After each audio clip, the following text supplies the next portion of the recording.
বাংলাদেশের যেখানে আছো, first phase MBBS, BDS students and the students all over the world who are watching me, তোমাদের সবাইকে অনেক অনেক শুভেচ্ছা ও স্বাগত জানাচ্ছি। আমি ডাক্তার চন্দনা সরকার, সহযোগী অধ্যাপক ও বিভাগীয় প্রধান, অ্যানাটমি বিভাগ, শেরেবাংলা মেডিকেল কলেজ, বরিশাল। আমাদের আজকের টপিক এক্সপ্ল্যানেটরি কোশ্চেন্স অন ক্যাপিলারি। তো শুরু করি। What do you mean by capillary? Capillaries are the smallest blood vessels which connect the smallest arteries to the smallest veins. They are also termed as exchange vessels. দেখো কি বললাম? Capillaries are smallest blood vessels. Number 1. Number 2. They connect the smallest arteries to the smallest veins. And number 3. They are termed as exchange vessels. তাহলে first question. Why the capillaries are termed as exchange vessels? They are termed as exchange vessels because nutrients, waste, and hormones pass between the blood and the tissue fluids through the walls of the capillaries. তাহলে দেখো, blood and tissue ফ্লুইডের মধ্যে exchange হচ্ছে nutrients, West and hormones, এজন্যই এদেরকে বলা হয় exchange vessels. They are microscopic vessels, thin walled vessels. তাহলে without microscope আমরা কিন্তু এই যে ক্যাপিলারি দেখতে পাবো না। Now types of capillaries. There are 3 types of capillaries. Number 1, continuous capillaries. Number 2, fenestrated capillaries. And number 3, discontinuous capillaries. A discontinuous capillaries are also termed as sinusoid. Now, structure of capillary. দেখো, capillary consists of thin endothelium resting on basement membrane and surrounded by few scattered pericyte. তাহলে দেখো তিনটা কথা। Thin endothelium resting on basement membrane and surrounded by scattered few pericyte. তাহলে few pericyte থাকবে, আর একদম ভিতরে কি থাকবে? এন্ডোথেলিয়াম। এন্ডোথেলিয়াম মানে কি? Simple squamous epithelium. এখন দেখো, এই যে 3 টাইপস অফ ক্যাপিলারি বলছি, এদের কিন্তু স্ট্রাকচার ভেরি করে এবং অ্যাভারেজ ডায়ামিটার কিন্তু তাদের 8 মাইক্রোমিটার। দেখো, আমি তোমাদেরকে ছবি দেখাচ্ছি। This is the continuous capillary, this is the fenestrated capillary, and this is the discontinuous capillary, that is also termed as sinusoid. দেখো, continuous capillary, এখানে যে endothelial cells, that is simple squamous epithelium.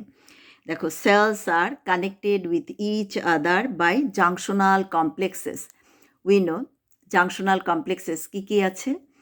Tight junction, that is জনুলা অক্লুডেন্স, এরপর জনুলা অ্যাডহারেন্স, ডেসমোসোম, হেমিডেসমোসোম। তো এখানে tight জাংশনটাই বেশি থাকে এবং আমরা জানি যে epithelial cells rest on basement membrane. তাহলে এটা যেহেতু সিম্পল স্কোয়ামাস এপিথেলিয়াম, কন্টিনিউয়াস ক্যাপিলারিকে কেন কন্টিনিউয়াস ক্যাপিলারি বলা হয়? Why the continuous capillaries are termed as continuous capillaries? Because দেখো, এন্ডোথেলিয়াল সেলগুলির মধ্যে কন্টিনিউটি আছে। নট অনলি দ্যাট, তাদের বেসমেন্ট মেমব্রেনও কন্টিনিউয়াস। এবং এই কন্টিনিউয়াস ক্যাপিলারি কোথায় পাবো? Accept the epithelial tissue, all other basic tissues of our body এখানে পাবো। এছাড়া skin, respiratory organs and exocrine gland, এখানে পাবো আমরা কন্টিনিউয়াস ক্যাপিলারি। দেখো, আমাদের 4টা basic tissue: epithelial tissue, connective tissue, muscular tissue and nervous tissue. Epithelial tissue characteristic ফিচারের মধ্যেই আমরা জানি যে এপিথেলিয়াল টিস্যু হলো কি? অ্যাভাস্কুলার। তাইলে কন্টিনিউয়াস ক্যাপিলারি আমরা এপিথেলিয়াল টিস্যু বাদে এই muscular tissue, connective tissue, nervous tissue এই টিস্যুতে পাবো। এছাড়া skin, respiratory organ, exocrine gland, এই সমস্ত জায়গায় আমরা পাবো continuous capillary. Now fenestrated capillary. দেখো, ফেনেস্ট্রেটেড ক্যাপিলারি স্ট্রাকচারটা কীরকম? এখানেও দেখো সিম্পল স্কোয়ামাস এপিথেলিয়াম, যে ফ্ল্যাটেন্ড সেল, একে আমরা কি বলছি? Thin endothelium. এরাও কিন্তু connected with each other by junctional complexes. But এই সেলের সাইটোপ্লাজমে নিউমারাস সার্কুলার পোর আছে, পোর বা ফেনেস্ট্রেশন, যার জন্যই কিন্তু একে বলা হয় ফেনেস্ট্রেটেড ক্যাপিলারি। এবং এখানেও কিন্তু বেসমেন্ট মেমব্রেন কন্টিনিউয়াস। দেখো, আমি এখানে পেরিসাইট ড্র করে নেই। এই যে thin endothelial cells connected with each other by junctional complexes, but numerous circular pore or fenestrations are present in the cytoplasm. Continuous basement membrane, এটাই হলো ফেনেস্টেটেড ক্যাপিলারি স্ট্রাকচার। এছাড়া পেরিসাইটও থাকবে। এখন দেখো ফেনেস্টেটেড ক্যাপিলারি থাকার জন্য সুবিধা কি? Rapid exchange. আমরা তো আগেই বলছি যে ক্যাপিলারিস আর টার্নড অ্যাজ এক্সচেঞ্জ ভেসেলস। দেখো কন্টিনিউয়াস ক্যাপিলারির মধ্য থেকে যে এক্সচেঞ্জ হবে তার থেকে র্যাপিড এক্সচেঞ্জ হবে, কারণ এখানে এই যে এন্ডোথেলিয়াল সেলের মধ্যে পোর আছে, এখানে তো তার ডিফিউশন হতে হবে। আর এখানে দেখো এই পোরের মধ্য দিয়ে ডাইরেক্টলি সে ব্লাডে চলে যেতে পারবে, যার জন্য এই যে ফেনেস্টেটেড ক্যাপিলারি আমরা কোথায় পাবো? Endocrine gland, choroid plexus of the ventricles, kidney, glomeruli, small intestine, এই সমস্ত জায়গায় আমরা ফেনেস্টেটেড ক্যাপিলারি পাবো। দেখো এখন তোমাদের একটা এক্সপ্লেনেটরি কোশ্চেন এই ফেনেস্টেটেড ক্যাপিলারি দিয়ে, যে justify presence of fenestrated capillaries in endocrine gland. দেখো এন্ডোক্রাইন গ্ল্যান্ডের সিক্রেশন আমরা জানি কি হরমোন, এবং এন্ডোক্রাইন গ্ল্যান্ডগুলি কেমন গ্ল্যান্ড? Ductless gland. তারা ডাইরেক্টলি সিক্রেট করে তাদের secretion into the blood. Suppose anterior pituitary থেকে আসে কি gonadotropin, FSS, LS. In case of female তাদের টার্গেট অর্গান কোথায়? ওভারিতে। তাহলে তাদের র্যাপিডলি এক্সচেঞ্জ হওয়া দরকার। র্যাপিডলি এই ফেনেস্ট্রেশন আছে বলেই সে ব্লাডে মিক্স আপ হতে পারে তাড়াতাড়ি, এরপর সে চলে যাবে র্যাপিডলি কোথায়? তার টার্গেট অর্গানে। তাহলে ফেনেস্টেটেড ক্যাপিলারি কেন দরকার? For rapid exchange. এবং এন্ডোক্রাইন গ্ল্যান্ডে কেন দরকার? এই যে হরমোন তার টার্গেট অর্গানে যে র্যাপিডলি কাজ করতে পারবে, সেজন্যই এন্ডোক্রাইন গ্ল্যান্ডে ফেনেস্টেটেড ক্যাপিলারি থাকবে। এরপর কি?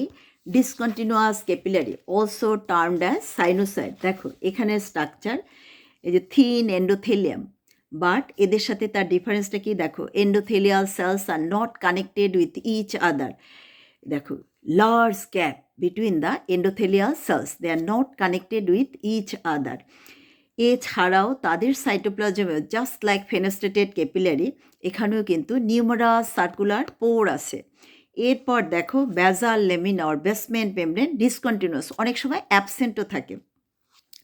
তাহলে এটা থাকার জন্য সুবিধা কি? দেখো এখানে যে তোমাদের explanatory question, justify absence of basal lamina in discontinuous capillaries. তাহলে এই যে ব্যাজাল লেমিনা ডিসকন্টিনিউয়াস অথবা অ্যাবসেন্ট থাকলে সুবিধাটা কি? ডাইরেক্ট এক্সচেঞ্জ অফ ম্যাক্রোমলিকুলস, যে between the blood and tissue fluids, তাই না? এখানে যেহেতু কোনো ব্যারিয়ারই তার ক্রস করা লাগবে না, এই যে ডিসকন্টিনিউয়াস। এরপর আবার দেখো এন্ডোথেলিয়াল সেলের মধ্যেও কোনো রকম কোনো জাংশন নাই, আবার এন্ডোথেলিয়াল সেলের মধ্যে আছে কি? পোর। তাহলে র্যাপিড এক্সচেঞ্জ হচ্ছে macromolecules, not only that, direct exchange হচ্ছে। আবার এই যে এরকম ইরেগুলার পাথ, এর জন্য কি হয়? ব্লাড ফ্লোটাও কিন্তু স্লো। একটু আগে আমি বলছি কি যে অ্যাভারেজ ডায়ামিটার কত? 8 মাইক্রোমিটার, বাট এর ডায়ামিটার কিন্তু অনেক বেশি, যার জন্য এখানে কি ব্লাড ফ্লোটাও কিন্তু স্লো। ব্লাড ফ্লো স্লো হওয়ার জন্য কি অনেক সময় ধরে এক্সচেঞ্জ হতে পারে।